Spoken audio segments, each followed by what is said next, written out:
Welcome to the Vinny Rock Podcast. What's more than this? I did it my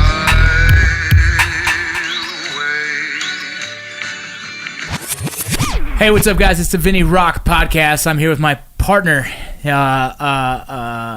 There's so many things I can say. It's my friend, my local neighbor now, Will. Yeah, Will. And how do you want me to even address you? Is it just Will? Just Will. Just Will's just fine. Will, and then your Instagram handle is Will_XX. Will_XX, and he's a tattoo artist that's done all kinds of cool stuff. You've probably seen some stuff on Matt. You've probably seen it on Eli. You've probably seen it on Black Rifle Logan. You've probably seen it on every other person that's part of the crew.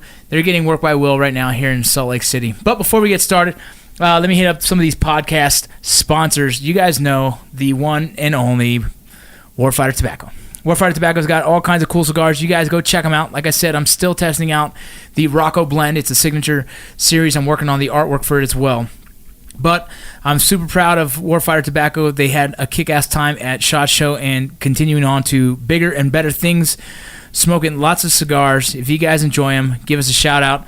If you guys want a discount, use Vinny Rock for, I believe it's an 11% discount. There was a bigger discount this weekend during SHOT Show. It was 18% off they were giving guys. But again, check us out, Warfighter Tobacco. You know we love you, and thanks for all your support. Next, I'm going to talk about Beard.com. Beard.com is kind of cool. It's evolving. I'm actually still working on growing this. It is me. I am one of the owners of it, with one other owner of it who really just helps me do all the stuff on the back end that I'm not good at. I've been doing a lot of the social media marketing and all that stuff, so you probably see it a little bit more on your timelines now than ever because I'm really focusing on that. Yeah, Beard.com. Go check it out. It has all your beard stuff. There's a few things. If you want to leave here with some shampoo or something, you let me know. You can snag it and take it with you. Sounds good, Will? That's nice. Real nice. And there's also Elvato. We should get you Elvato for your son. He has hair. Yeah. Oh, yeah. That's good. He's got a freaking big old mop going on. Yeah, I know. Right now, well, I'll get you some, see if he likes it. Nice. I'll be good to get a feedback. But you can find Elvato as well, Elvato Pomade, on Beard.com. Go check it out. You guys tell your friends, tell your ladies that it'd be nice to get some Beard.com for Valentine's Day. If you guys want, use the promo code HUBBY, and you can get 15% off right now.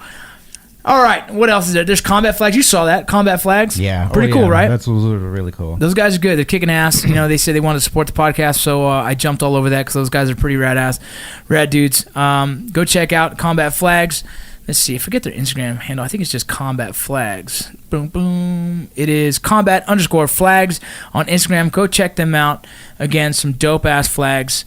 Oh, dude. The other sponsor. Have you slept on a Lisa bed yet? Not yet. You've heard of them? Yes. Right? Dude, it's funny because they wanted to sponsor the podcast, which very fortunate that they wanted to jump on board. I don't know how much longer I'm going to have them because I think they reach a huge demographic. And I don't have that kind of reach, so I think they might be ending their contract with me. But it is what it is. I was happy enough to have them as long as I have. Hopefully, I can hold on to them for another month and keep showing them growth from the podcast side of things. But it's a bed in a box, right? It's a bed in a box. It is hands down the best bed I have ever had. And the cool thing is, a lot of the money that comes from it, they actually send a lot of their money. They donate to homeless veterans, which is something that. You know, there's a lot of bed and box companies out there. Have you seen that? Yeah, it's growing really fast now. Yeah, it's getting huge. You know, but the one that I guess I trust now is the only one that I've ever had. Is at least a bed. It's comfortable. It helps me sleep at night. It's this weird thing. But like I said, the coolest thing is a lot of the homeless vets. This is what they said to me. A lot of the homeless vets that they encounter and during their donations as veterans as well, they've donated over 24,000 plus to this date. So literally every day that passes, they're giving away money. They're giving as much money they can to homeless, and a lot of those are veterans. So that made me kind of a little bit more excited about pushing Lisa Beds. And if you guys are interested in getting a Lisa Bed, you guys hit me up. Obviously, a promo code is Vinny Rock. I think you can get $200 off one of the bigger matches, $100 off the other matches. But if you just have questions, hit me up, man. I can answer it, or I can send you to people that do understand it. What else? There's so many little companies that I've kind of associated with and jumped on board and helping grow. You know, like Freedom Jerky. That's another one that's pretty cool. That one, a lot of the money for Freedom Jerky goes to what is it, War Horse nonprofit, and then as well as I jump on board with Hero Sports nonprofit. But it's sometimes you feel spread thin that you're trying to do too much, but at the same time, if I feel like if I'm not doing enough, it's a crazy position to be in, man. So what's up, dude? How's your day? Good so far, man. Woke up really early to take my son to school, and I'm feeling great. That's good. Here, I'm gonna fix your mic real quick. Right there. Okay, cool. Yeah. So this microphone, it's fucking hell. I don't know. Awesome. Let's try that. That'll work.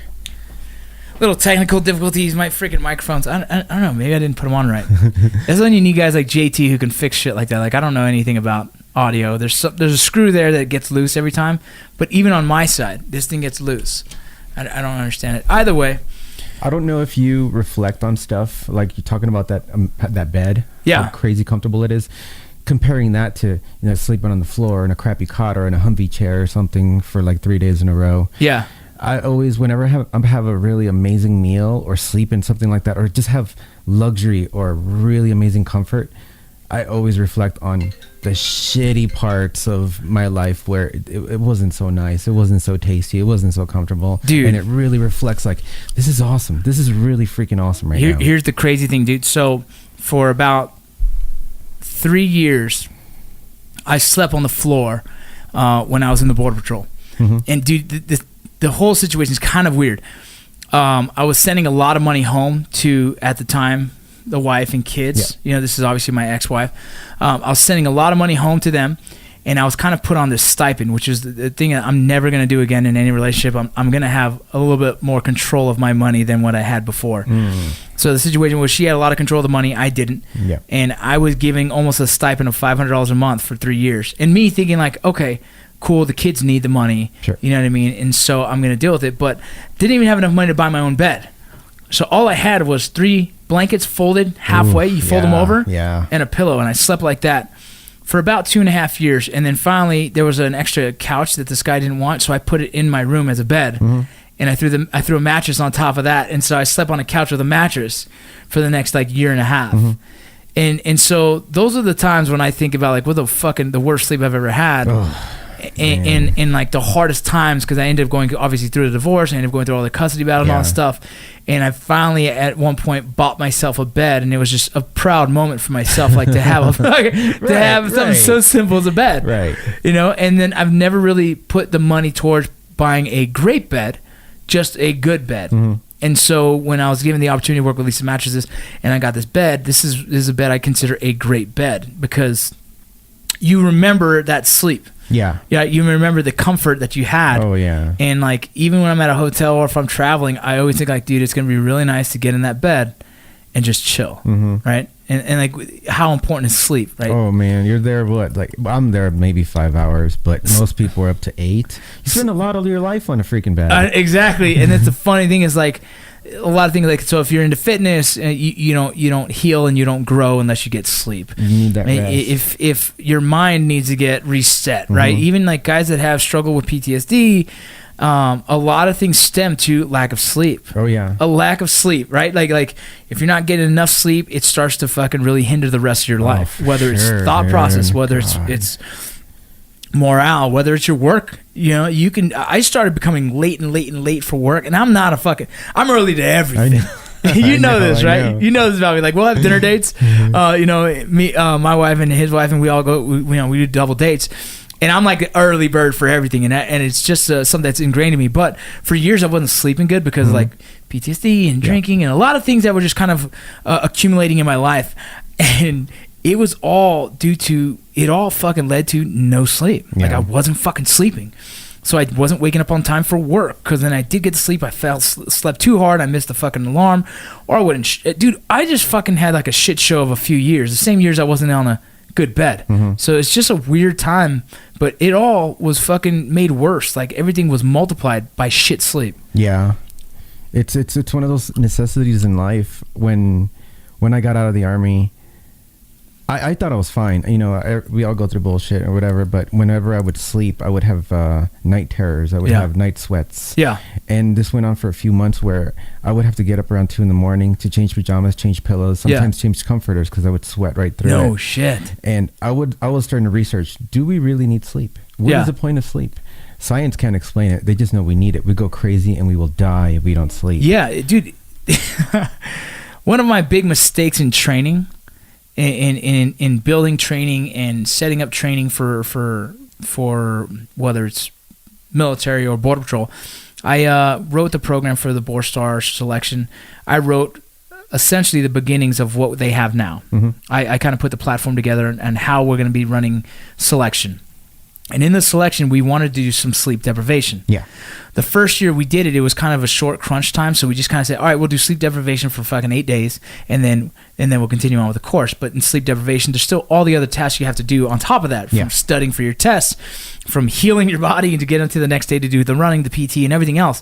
And so those 8 days were... You saw the decline of solid individuals by having sleep deprivation for that long, because studies show after 4 days, I believe it is, or after 3 or 4 days, it's no point. You're just damaging people now. Yeah. And so, like, that's just one of the flaws. I fucked up, right? Like all of us thought it sounded cool and realized it wasn't. Not even Ranger School is like that, right? Ranger School, you have the most time, I believe it's 6 to 7 days out in the field. Mm-hmm.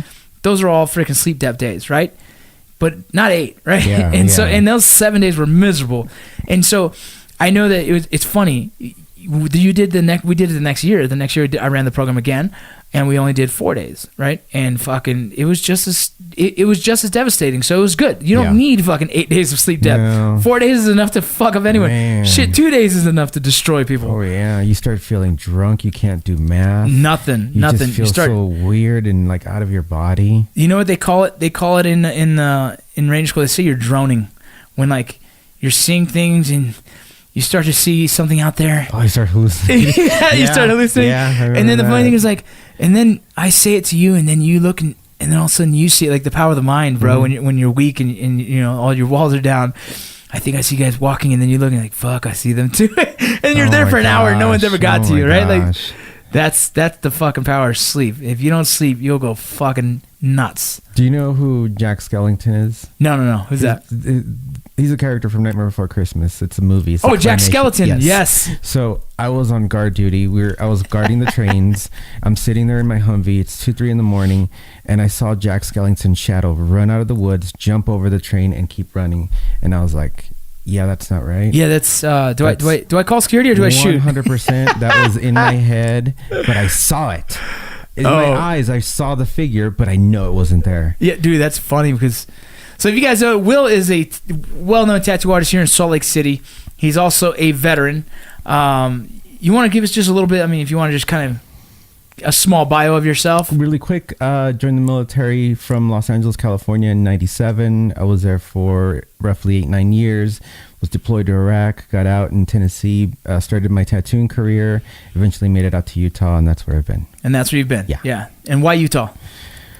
Because it's not Tennessee. There you go. We got to a point where we just needed a change. We needed a major change in our life. We were looking at Philly, Arizona, Alaska. We thought about Canada. It just... Anything. Something different. Yeah. And Utah was a very, very last minute decision, and it's been one of the best decisions we've ever made. That's exactly kind of like with us. Like, people ask, why do me and Chrissy moved to Utah? And out of all the places we could have gone anywhere. There's like what I do for a living. Obviously, I can do from behind a computer, and I can go to LA and do the acting. So anyway, we came up here to film a project that's still underway. And when I filmed it, I sat and was like, man, this place is actually really gorgeous. And I've already been here to Salt Lake City a few times. I work with BRCC. Mm-hmm. To work with Black Rifle, so I already knew it was gorgeous. But then she goes, man, this place is beautiful. And that was it. I was like, well, why don't we fucking move to Utah? I know a lot of people think I moved to Utah for Black Rifle Coffee, which is not the case. I would have. I was probably going to eventually move here if I was stayed single and it was just me and the kids. But eventually I decided that I wasn't going to go the same route. I had to go do other things, focus on my kids. And so I chose to move here for this other project I'm filming.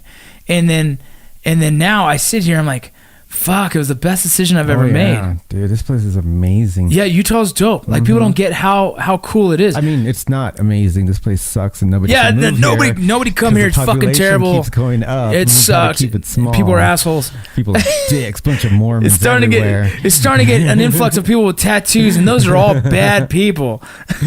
No, but yeah, as far as like you nailed it. It's family. It's family. Because if I was single, I would have definitely moved to Philadelphia. I freaking love that town. Yeah. But it's a little bit rough. The education system isn't what I want it to be, and Yeah. Utah is just super family friendly. It's such a lovely town. Like, It's you cool. got everything around here. It's cool. Yeah, like you know what's funny? My mom's like, Vinny, you guys have everything. I was like, what'd you think? Yeah. What'd you think we didn't have anything? What'd you think in Utah was? Like we were gonna have to go eat like at a freaking mom and pop shop every day? People No, are there's funny, In-N-Out. We man. got In-N-Out. People are funny. When I moved to Kentucky, one of the questions my little brother asked me is like, do you guys have like indoor toilets? Do they wear shoes? Or is there like a fried chicken place in every corner? I was like, what do you mean? He's like KFC. I'm like, no, dude, it's wow, normal. you It's were a little normal kid. city. Yeah. It's the same shit everywhere you go. It's just cookie cutter population now. Yeah. There's really not that Dude, much when you have an difference. In-N-Out, you have a decent I city. think we're pretty. We got what 2 or 3 here. Yeah, that's what I'm saying. Like when you have an In-N-Out, it's a good city. It's a good city to live in because you know what I mean. If an In-N-Out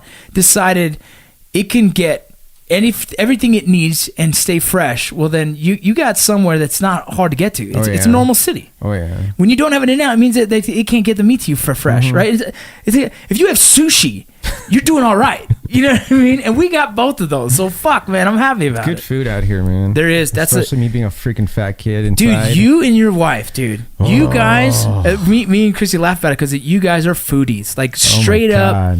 foodies. You guys know the places that have the best whatever it is. And we know like when we're gonna go on a double date and you guys are picking a place, like I don't even know what to expect, but I know the food's gonna be fucking awesome, which is Gotta super be. cool, man, because I think everyone needs those friends. Like you've introduced me to some really cool places to eat, even at bad times when I'm trying to have a strict diet. I know, man. Dude. That was, did you realize we were there for 3 hours? I didn't. That place was so good. When we went had to like the 7. car, It was like a 10 7-course a.m. meal. Yeah. We went to a place to eat, and they had some of the things that you wouldn't even expect that you put together on a plate. I mean, I don't eat Brussels sprouts, but I was eating Brussels sprouts. You know what I'm saying? Good. There was Fried the cabbage. fried cabbage. That was the best. The fried It cabbage. sounds so stupid. And it sounds dumb, right? Like, who the fuck wants that? But the fried cabbage was sitting upside down inside Oh, some man. charcoal for hours. And then they went and cooked it their way. And it's so similar to just cutting it and biting into a steak, it Oh, seemed yeah. like. And that's how weird it was for me. Like, I would make fun of people telling me that they ate cabbage. Right. Right. Right. You Until know? you try it yourself, like, dude, And- that's some good fucking cabbage. Yeah, and then I was like, bro, this cabbage is dope. Cabbage life. Yeah, it was crazy, dude. But it's cool that you guys are so in tune with that and finding some of the really cool places to eat. I have to call today. I'm trying to make a reservation for one of the places to eat for Valentine's Day. Oh, yeah, that's rolling around. I gotta here. find something soon, man, or else I'm screwed. Definitely. Screwed. To me, food, it falls under 2 categories right now. It's either just fuel, straight up fuel, Yeah. that I need to get it in my system ASAP just so I can operate, or I'm going to relax and eat something beautiful right now. Yeah, One of and the two. it's funny. It's where you're at, right? Like I had a buddy in the military. He kind of changed my views on eating, and sometimes I fucking completely forget about it. But when I'm trying to get back in shape, I focus on what he said, and he goes, "Some people live to eat, and some people eat to live." Yeah. And if you know the two differences, right? Like right now, I'm trying to eat to live. I'm trying to just eat, consume what I need to get through the day, to burn the calories, to build the muscle, right? So I'm on this really focused, almost like a keto plan. Yeah. Very similar to that. And then there's times in my life where I'm just like, dude, I'm living to eat, man. Like let's go find the dopest freaking pizza place and go nuts with ranch and wings and Oh, pizza. man. You know what I mean? Like Yeah, there's yeah. days where but you know what? It's funny in the Hispanic culture. It's very, and almost every culture, eating represents the family getting together, Right. the having a good time. It represents, you know what I mean, community. Right. And so that's why guys like me and you, the eating thing, it becomes more of like it's your social moment to just really break bread. It is. It's what it is. You know. When I went home to California a few years back, everybody wanted to eat with us at one point. Yeah. I think our schedule once, I think we had 6 meals planned in one day. Because you guys are really good at this, though. Well, it got to the point like I was so sick of eating, man. Like I understand everybody hasn't seen us in a while, so of course I want to give everybody a little time, and they want to all show us their favorite spots to eat. Yeah. By the time I got to dinner, I was like, I told my wife, I gotta go walk outside. I'm just gonna go. I want to be by myself. I need some air. I walk outside, and the neighbor sees me, and she's like, Willie? And I was like, hey, how's it going? Like, I haven't seen her since high school. Yeah. I'm like in my late 20s at this point. She's like, oh my God, I'll be right back. She comes back with a fucking taco, dude. I'm like, You gotta try. Well, more dude, food. you and your wife have now been labeled foodies, right? People know, you guys know your food, and you appreciate a good meal. I love it, man. And so now, that's how we thought too. Like, we're gonna go eat there. It's gonna be good. Like, we're driving to the restaurant. Pants. Yeah, we're gonna drive to the restaurant thinking like, oh shit, man. Like, I'm gonna try and stay on point with this diet, but I know how this goes, right? Because you took us to an Argentinian place, right? Was it Argentinian? That was Peruvian. Peruvian. Yes, Peruvian is Jeez. fucking good. Yeah, that's what I'm saying. Like, these things that I never would have opened myself up to, but I do, and it's freaking amazing. We did sushi one night too, didn't Yes. we? That sushi place was bomb It's too. really good. Really good. Crazy. That's the thing. It's cool. So here's a cool thing about Will. Will is a very spiritual individual, and I'm not saying religious. I'm saying spiritually in tune with philosophy, with self enlightenment. Right, the route to enlightenment, and so it interests me. yeah. So it's one of the cool things that we always go back and forth on some of these concepts on meditation, Yeah. and things like, man, all kinds of different concepts that people use for microdosing. So Yeah. some of the higher up, lots of multimillionaires and billionaires use microdosing. If anyone doesn't know what microdosing is people are taking these small doses of mescaline or THC or mushrooms. THC or mushrooms, any kind of hallucinogenic of some sort, and these microdosing supposedly are breaking down some of the barriers that you put for yourself in our mind. Us as human beings, we already have kind of like, I guess, a default setting of boundaries mentally. I'm talking mentally and how you think, and what the concept of is saying that if you can break down those barriers that we have self-defaulted, then you can do amazing shit or think of things amazing. So artists, musicians, fucking authors, I mean, all these people that use their brain for creativity are looking for ways, and even businessmen now are looking for ways of seeing life from a different perspective and being able to become lucrative, become successful, become, a founding father of something new that's good for the human society. Right, and so one of the books that I've read, and I haven't even finished it yet. I'm probably halfway through it. It's called Stealing Fire, or is it Catching Fire or Stealing Fire? It's Catching Fire, I think, is it's Hunger Games, but Stealing Fire. There's Katniss. Yeah. Oh man, Katniss Everdeen. I love that movie. But Stealing Fire is a cool book, and I was going to recommend it to you. I have it here. If I can find my copy before you leave, I'll get that to you. But it talks a lot about the boundaries that we put on ourselves. And what's funny is I feel personally that I, maybe by accident, have broken down some of these barriers as a young kid, just being a fool and being curious in the world of drugs and whatnot, marijuana or whatever you want, right? And so I've always known there was this one night where I got really scared. When you guys kind of just do too much one night, like have you ever ate a brownie or something like that, or whatever the case? Just people do a little too much. People do something and sure. might push Overdo it. Even if you drink too much and you start having these weird, like, whoa, dude, life is weird, right? Like some weird reflections, man. Yeah, and I feel like there's something in me that clicked one year. And I'm not, obviously I joined the military and I joined the Border Patrol, and so I've gotten past all the drug screenings and tests and all that crap. But obviously there was a period in my life where I was definitely testing a lot of different things, and I feel like I broke down one of the barriers, right? Like, I think there's more there. I think there's more there for me to kind of really expand my horizons on the road to enlightenment, if you will. Like, Joe Rogan's a big speaker on this. We both talk about that. Yeah, Joe's the man. And several other fucking guys out there. But what is it that gives us these boundaries? Like, what is it, and what is it, like, you and your personal road to enlightenment would you like to see happen or trying to get to? Well, something I've noticed that the more that I grow now is the more I'm noticing that I've been taught to think in a certain way. Right. Everybody's been taught to think in a certain way, and the majority of it is bullshit. Yeah. When you really start removing yourself from the rules of life. Yeah. And seeing that there is a lot more out there besides following what's been put out in front of you. You know, going to school, going to college, finding a job, working it till you die. That's Right. supposed to be the plan, right? That's a terrible plan. That's what's been influenced to us as kids for years, though. But you know what? That's the American dream, right? That's what's been influenced to our families because you know what? That's what created structure for a lot of people. Yeah. But a lot of people it was like this lemming lifestyle. Like, and that's fine for some people. They need Right. that structure. They need that path. And other people like us who don't want to accept that or understand that there's more to life. Like, why can't I go to work every day and have fun? Yeah. Why does work have to be miserable? Like, to my parents, work is you go to work, you work your ass off, you come home tired and smelly, and you have a beer, and then you do it again for the rest of the week. Yeah. I love my job. I love going to work. I love having my own schedule. I freaking work my ass off. I'm at about 14 to 16 hours a day. holy shit. And I love it. Yeah. It doesn't feel like work to me. I It's- have to be told by my wife, put that shit down. Yeah. It's time Walk to come away home. from it. Time to come home. Yeah. Like, where are you? Like, Well, it's funny. We were ingrained in that for so long. It used to be make the man money, but you know what I mean. Like you're making someone else wealthy per se by working your ass off to just barely cut the check, Yeah. right? Just to barely make ends meet.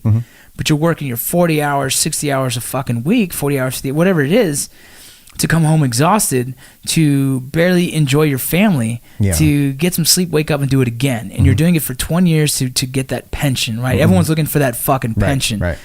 And I too was on that. Like my dad was a very, very big on influencing that as well because it worked good for him. You know what I mean? But he needed that. You know what I mean? But now I see my kids. Do your kids talk about college? They do a little bit. And I don't really agree with college. Yeah, well, dude, that's the thing. My daughter's like, Dad, I'm thinking about going to business. They're like, fuck no, you're not going to college for business. Man, if you go to college to play a sport, fuck yeah. You're going to college if she wants to do wrestling in college, do it. What's classes? I don't give a shit what classes you take. Unless you want to be a doctor or a lawyer or a therapist, college to me is like, go freaking learn some cool ass skill. Go to theater. Sure. Have fun in theater. Go to art. Go do something. But I don't see how a degree is going to help unless you're doing a certain field, right? A doctor, lawyer, that type of right, deal. scientist, whatever the case. Sure. It's the only thing. If that's your heart wants that, cool. And as a patient, I want to see those fucking Right. certificates. I want to know how you had extensive training to fix me. Exactly. If you're an artist, that's a totally different story. Exactly. Well, dude, you know, like I spent years and years trying to get a degree because I thought it was what I needed to do. And I was on the Van Wilder program, dude. I got like 8 years of college and no fucking degree, not even close to an associate's. I just have shit, right? But at the same time, like, dude, I never needed it, man. I wasted those years of just fucking thinking I needed it because society told me I needed it, you know, and realized now, like, I don't need it. I wish I went out of high school and went straight to barber college. That's what I wish. Right. Give me a right. fucking skill trade. set, a Nice trade that I can take with me fucking anywhere. love trade work. If my daughter said, hey, Dad, I don't want to go to college. I want to go to freaking beauty school. I want to do hair. Cool. I'll cover that shit all be the fucking day. best freaking beautician Because then ever. right there, you Yeah. go and fucking do that. And then while you're doing that, you can make some money and go do something else if you wanted. Yeah.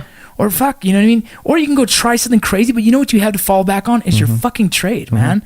Your barber school, your mechanic school, your whatever it is, right? Yeah. Like, huge, dude. So I did go to college for art. Yeah. But when I went through my tattooing apprenticeship and then I realized I was arrogant. Yeah. I thought I knew art just because I was naturally decent at it. Yeah. But that is such a crutch because I really don't understand fundamentals. So I Yeah. went to college to understand art fundamentals. I took every art class that they had. I had to take a couple general educations, and then that's all that was left was general education, and I dropped out. Yeah. I was doing extremely well in college. Yeah. And when I went to go see the dean and told him I was dropping out, I told him, like, there's nothing left for me here to learn. Yeah. There's stuff for me to do to get a degree, which my clients don't care about. My career doesn't matter with Yeah. a degree. It's about the knowledge. They want to see trophies on the wall. Yeah. They want to see shit I've done. And that's way more important to my client in my industry. Not a piece of paper that's going to put me Yeah, you're 6 figures in no one debt, needs to know you that you're good at statistics and you can do a fucking Yeah. 3-page Who fucking gives a math shit? problem. No one gives a fuck. What do I need math for if I have an amazing accountant? Right.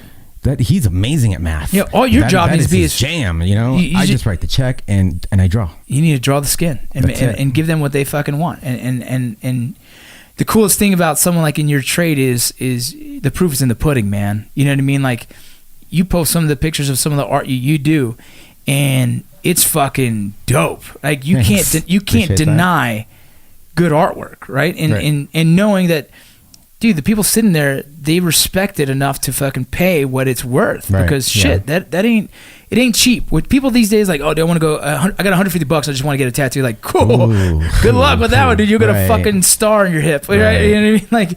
Like, no, dude. When you're sitting down for a tattoo, you know you're gonna make the investment of. That's the investment of property on your skin that can essentially never change. Right. Like you're putting an investment into your own body, and if you're gonna do that, you might as well pay the money.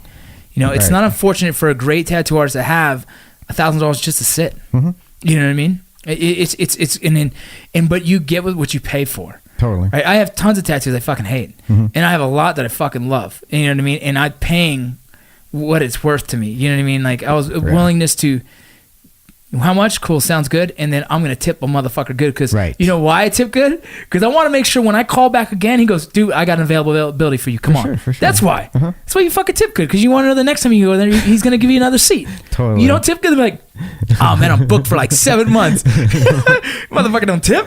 I remember at first I would get so frustrated because people would try to haggle with you. Oh, God. But looking back on it, Yeah. I wasn't holding on to anything special. Yeah. I was fairly average, so I didn't have anything to haggle with. Yeah. So then I really changed my mindset when I moved to Utah. Basically, I said I wasn't going to work for money anymore. Yeah. I was going to work straight on passion, and that has shifted my career in a gigantic way. And now I don't haggle with people because my focus is giving everybody 100% of what I can do. Exactly. Like, what do you do for 200? I was like, listen, bro, I'm going to give you the best I got. And, Right. and you're going to get that every time. It's a flat rate right now, so I'm a terrible salesman, Yeah. and I'm terrible at marketing, so I just have a flat rate. This is what it's going to be for the day. Yes or no? Cool. Now we can start talking about art and focusing on passion because that's already been said and Once done. we know that you're that serious about getting a Yes. fucking tattoo, like, if you're serious, here's my cost. Like, I'm not looking at the time. I'm not looking at the cost. Yeah. I'm looking at the effort. Yeah, exactly. And that's the cool thing. You know, it's funny, the tattoo world, there's a lot I would love to ask about tattoos anyway, so we'll just get in deep with this. But first question is, your art is dark. Yeah. You like the dark art. I And I'm do. talking the skulls, the I think, did you do an Edgar Allan Poe? Yes. Fuck, Yes. that's sick. I think that's dope as fuck, right?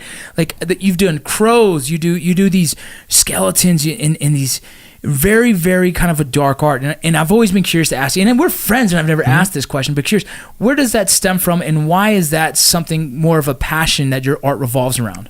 I think it just goes back to like rooting for the bad guy for, when I was a kid and watching like Nightmare on Elm Street. Yeah. Freddy was the man. There was no. That's your dude. It was always like the bad guy. I'm sitting there waiting for the person to get away, like, get away, please get away. And you're sitting there like, get I'm the like, fucking get that bitch. dude, throw a nice pun out there right before you kill somebody.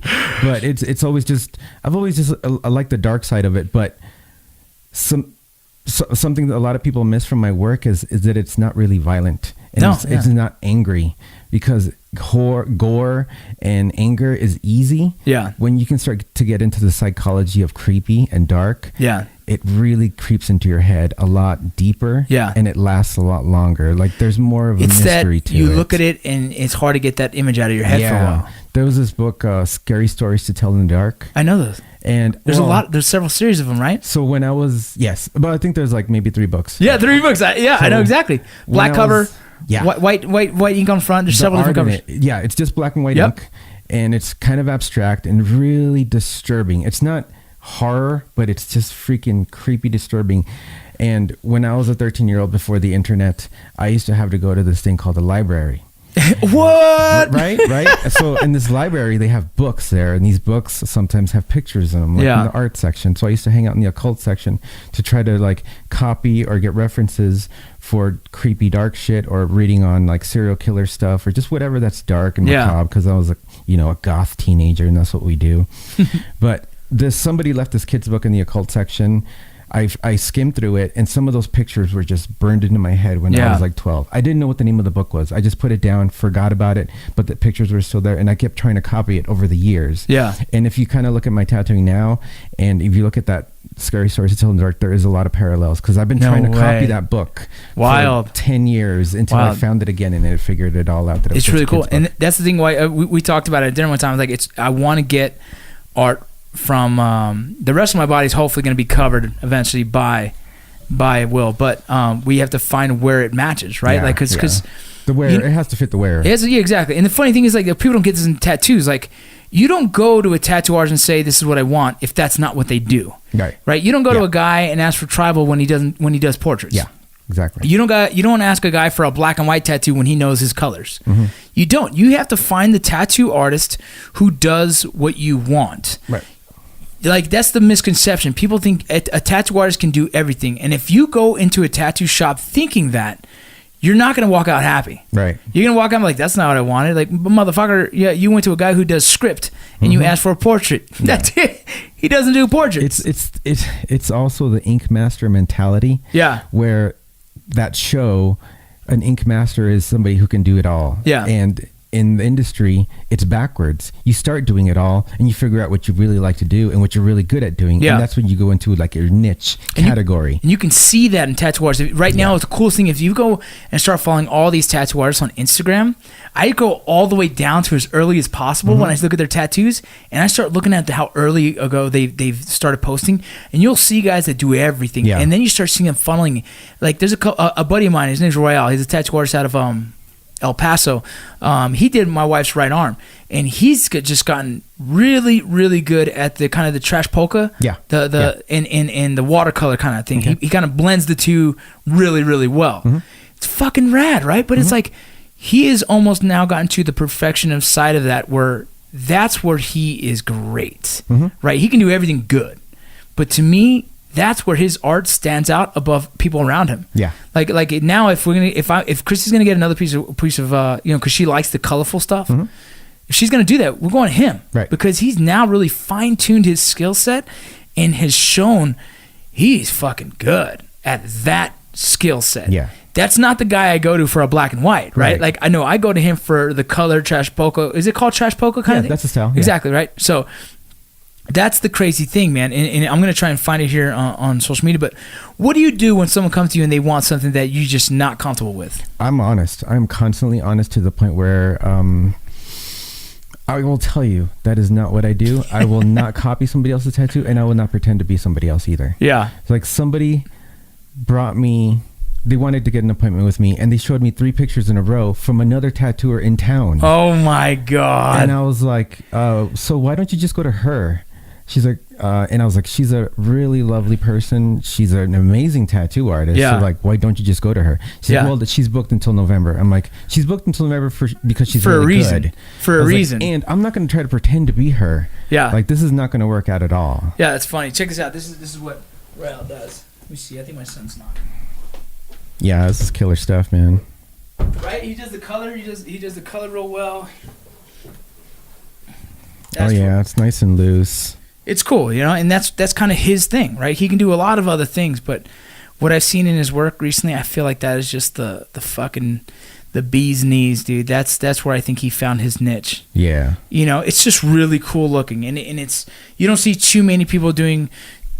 The trash polka thing is getting big, but what he's doing with the colors involved in it too, I think is really, I don't know, man. It speaks to me as in like, this fucking dude found his niche. That's what I think. And if I asked him, he probably would be like, I don't know yet, right? Like, he probably doesn't know yet. Still, tattoo artists are still always kind of evolving. You're always experimenting. Yeah. Sometimes they don't work out. Sometimes it really does. But you have to try. You have to risk. No risk, no guts, no glory. Yeah. And when I first started tattooing, I actually wanted to be a new school color tattooer because it was really popular at the time. So Yeah. I wanted to do bright, cartoony, big eyeball looking Yeah. deals, and I'm not very good at it. So- my colors aren't as vivid. My technique wasn't very good. My line work was garbage. Yeah, there's some good people that do that. Like yeah. The girl that's in one of the Ink Master shows, her name is Dottie something. Kelly Doty is sick. is dope. She is incredible. She is I fucking had dope. the pleasure of knowing her before she got really big. Or Yeah. I saw some of her work at this convention that we were at, and she was getting a lot of critiqued, and you could just see it that she was going to be climbing because of the amount of enthusiasm and the energy she had, and how willing she was to get critiqued and to adjust and to take advice to how to get better. That, you just saw that in her eyes. It was pretty awesome. She's dope, man. She does. And what's this called? It's called New Age. What is it called? New School. New School. Yes. That's what it's called. New School. It's really cool. It's like.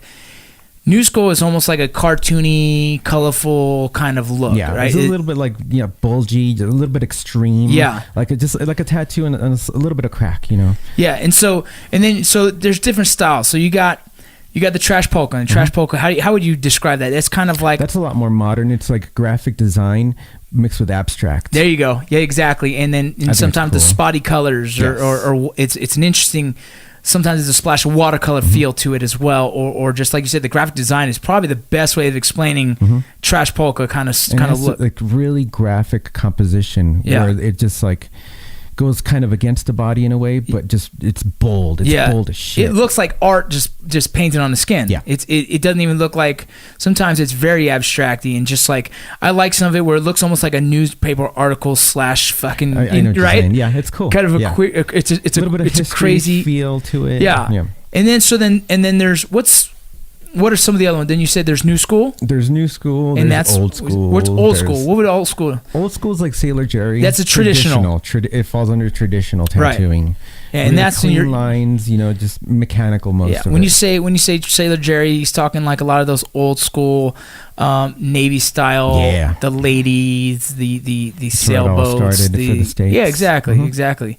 What else? There's portraits. People who just do portraits. Black and gray portraits. There's black and gray California style. What's black and gray? That's L.A. Yes. That's a lot of my stuff. It's like softer black and gray stuff, like cholos, clowns, cars, like just like real culture. That's shit a lot that of we the grew stuff up that I with. originally started with. Oh, yeah. But I did the outline of the flame, and then I started going right back into the original, the black and white L.A. style. Well, I remember when I think I was 8, being at the public pool, and I used to draw myself with a regular pen. Yeah. And of course, I didn't know what a tattoo was. Yeah. My parents didn't talk about it because only criminals do that shit.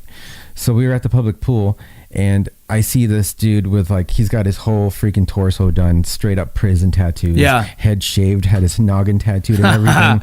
He's on the high dive, dives in, swims across, jumps out, and for some reason the pen that he drew on himself with didn't smear. And I thought that was the coolest thing ever. You were like, dude, whatever pen you used to draw on yourself, I want that pen. That's it. That's when it first. So you clicked. knew early on you were probably. I just thought it was fucking something cool. About, It's just something about having art on your skin that's just fucking. Well, that's cool. what we were talking about at breakfast today. Was that like tattooing for me is a little bit different than some people's because I was raised by a man that's fully tattooed. Mm-hmm. I was raised by the guy that I look up to my whole life. My dad is fully sleeved out, neck done, belly back blasted. You know what I mean? And I knew the history and I had a lot of knowledge of just tattooing at a young age, dude. I'm talking like I didn't go to comic book conventions until I was about probably a teenager. I went to tattoo conventions as a kid. Nice. You know what I mean? When I got back from Iraq and Afghanistan, it was to sit down in a chair with my dad and do more male bonding. Tattooing for me was not socially awkward because the people we hung around were tattooers. You know what I mean? Yeah. Like I spent many years in a tattoo shop, you know what I mean? And I knew that world. And not till I got older, it was different. When I saw no other dads were tattooed. Yeah. No other dads looked like my dad.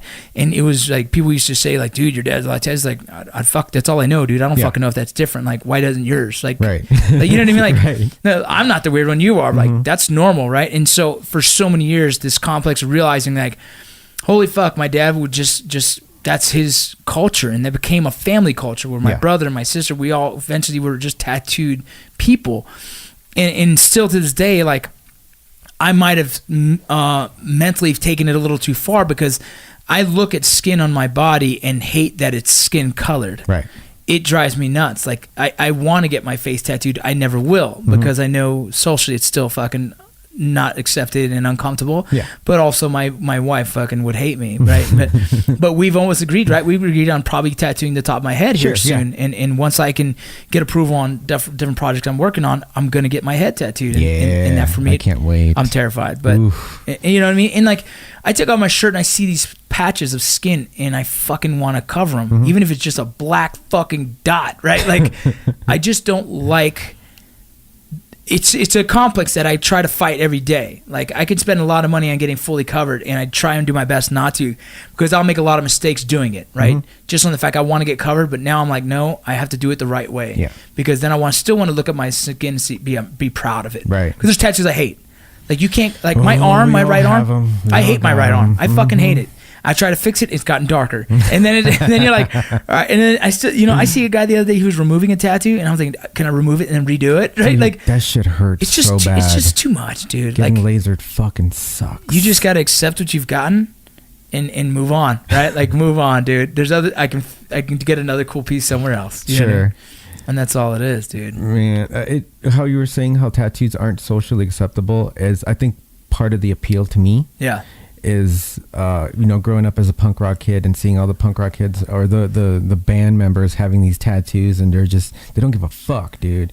So now that I'm older, and I've always been a little bit out of step with the crowd, I've never really fit in. Like, I feel awkward around my culture sometimes. I feel awkward around veterans sometimes. I feel awkward around tattooers sometimes, just because I'm always kind of gray on everything. Yeah.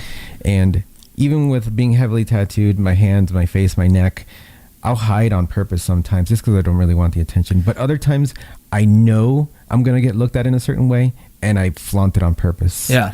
I want people to think I'm an asshole, because if you're going to judge me right away, Yeah. you save me a lot of time. And it's super so funny. it's all good to me. I don't give a fuck if you judge me. It's super funny that even in today's society, people still have a negative viewpoint on people with tattoos. Yeah. Like, not everyone, but there's still a lot of people.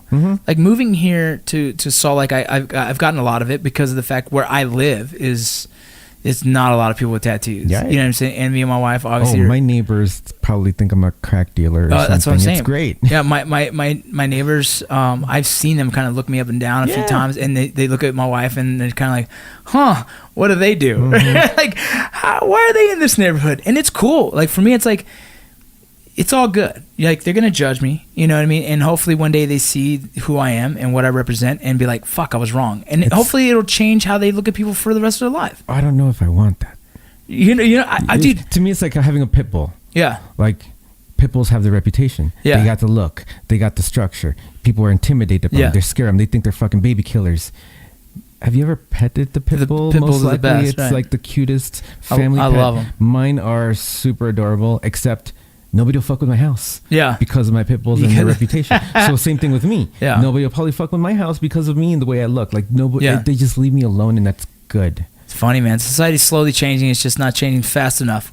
You know, it's like a lot of the guys in acting were like, dude, if you get your head tattooed, you can lose a chance of getting other parts. And in my head, I'm like, I don't give a shit. How many parts did Danny Trejo lose because of his chest tattoo? Dude, he got more parts, Exactly. dude. And I think in modern society, even in television, you're gonna start seeing it as a norm. You're gonna see firefighters just fully sleeved up on 'Cause TV. all the people that are getting tattooed are in charge now. Exactly. We're the ones running shit. You're gonna see you have firefighters fully sleeved, Mm-hmm. dude. I saw an FBI agent fully neck tatted, dog, and I thought he was an informant. Like, Damn. nope, he was the top fucking FBI agent in charge. What does that have to do with your skill Exactly, set or your honor? That's the thing that Nothing. people tell me. People say this. They go like, "Dude, did your tattoos affect anything in your career?" I was like, "No, man. Why? Because I was good at what I did. Yep.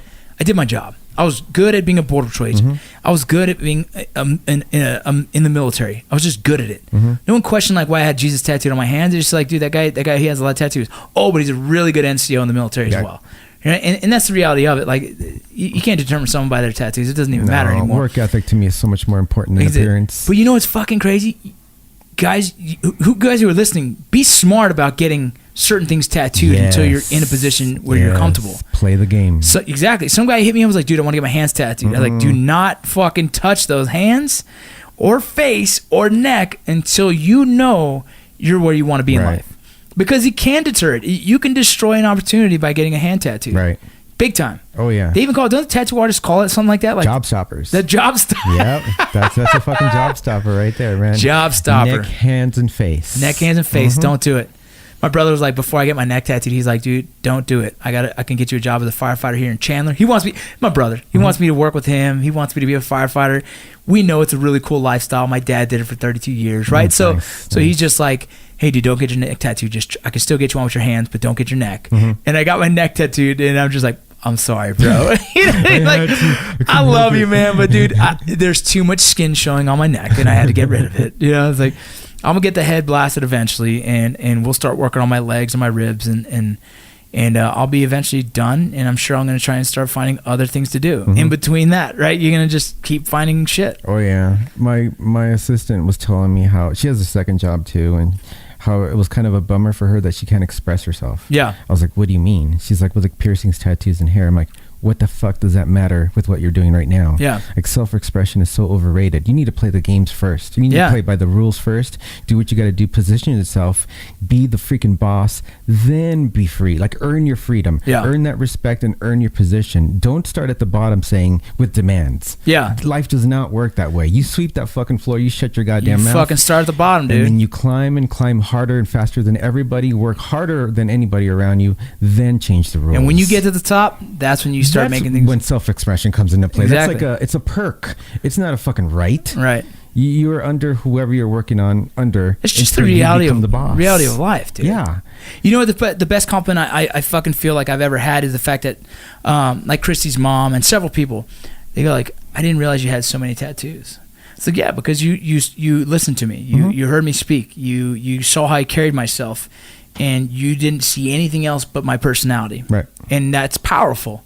That says a lot, right? And that's important. I think, you know, like my tattoos are mine. These are mine. This is my form of expression. This Yeah. is my life, and it's not here to push it onto anyone else to enjoy, to like, or whatever, whatnot. This is fucking my body, goddammit. Right. I got Danny Trejo tattooed on me because fuck you, man. It's Danny Yeah, Trejo. why the fuck not? Right. I have the last tattoo I got. I haven't even shown that many people. Yeah. It's on my shin. It makes me happy. It's goofy. It's great. Yeah. It's not there to make anybody upset. It's not there to make anybody happy or to impress anybody else. The people But do that to though. make me giggle. But how many people That's do it. you get tattoos just to impress other people? A few. You can see it. You can see why they're getting certain tattoos. But that's honestly more like introduction, like more like walk-in tattoo shops. Yeah. Because I feel like I'm getting more of a higher level of client now. Yeah, no, you're where different. You're in a different world. Way more thought out. Yeah. They understand what they want. They understand This that, represents you know, this. This is an inspiration because of this. Yeah. They have full pieces. This they're isn't just a willing fucking. to wait. They're willing to spend a little bit of money on it. And then They're not doing it's a sticker different tattoos class. and once and everything. So, most biggest pet peeve in my fucking life, and we're running up to an hour here. We're gonna be done here soon. But biggest pet peeve in my life is somebody asks me, "So how many tattoos you got?" Man. How do you answer that? I'm like, well, here's one, and I'll point out my whole sleeve. There's two, so maybe three. I don't. I feel like the same people that count tattoos Who's are counting? the same people that count their beers. bro, I've drank 5 beers. Where you at? You're like, I got 13 piercings, 23 tattoos. I got a plan for 14 more. Like, I don't. no, I that's don't give a crazy fuck, logistics, dude. man. No. Mine is like, it's one. They all touch. Yeah, I'll keep doing it until I get bored of it. But Dude, it's just a funny question, but you know, or how much did you spend on your tattoos? yeah, exactly. That's another like, goofy Mine one. are like, I've done them all in a garage. Most of mine are in a garage, so like I don't even know, dude. You know what I'm saying? Like, it's just hours of hanging out with the boys, getting fucking blasted, yeah, dude. it's fun. Yeah, it's crazy. It's funny, man. Tattooing, there's more to tattooing than just going to get tattoos, and some people I think don't know the culture behind it, and I wish more people looked more into tattooing in an aspect of not just putting a cool heart on your fucking ass, but actually understanding a form of expression. You know Right, what I mean? definitely. And it's pretty sweet. And so we're coming up to the end of this podcast. I hope you guys enjoyed it. If you guys want more about tattooing, dude, I can have Will on anytime. He lives right down the street from me, so we might have to do this a couple more times because I want to get more into a lot of the philosophies that you have in life and a lot of your That'd be thinking. fun. It's good. Can I Yeah. plug the shop real fast? Oh, dude, you plug anything you want. Go for it. So we are at 930 South Main Street. It's called Black Salt Studio, BLAQUE. You can Google us. Currently, we have myself, Casey Roy, Preston, Sadie, Sammy, and we have a new guy, Luke. Everybody does something a little bit different, and everybody there is freaking fantastic. Come by and visit us and just look. Go check it out, man. And yeah, we'll take care of you. And you guys, when you guys go there, just say, "Here, this is what I'm looking for. Who's the best tattoo artist that can do this job?" Yeah. Nobody. We're not a cutthroat kind of shop. We'll point you to who does the best job for you and what you're looking for. And it's solid, man. And again, you guys go check out Will. His Instagram is Will_XX. Go check it out. You can see his art. You can also see links to his shop if you didn't catch it here. I'll be posting when I get this edited onto my page, as well as I'll be starting to get some work from Will as well. So, hey, dude, looking forward to the next time, brother. Thank you so much, buddy. All right, buddy. Appreciate it. Later.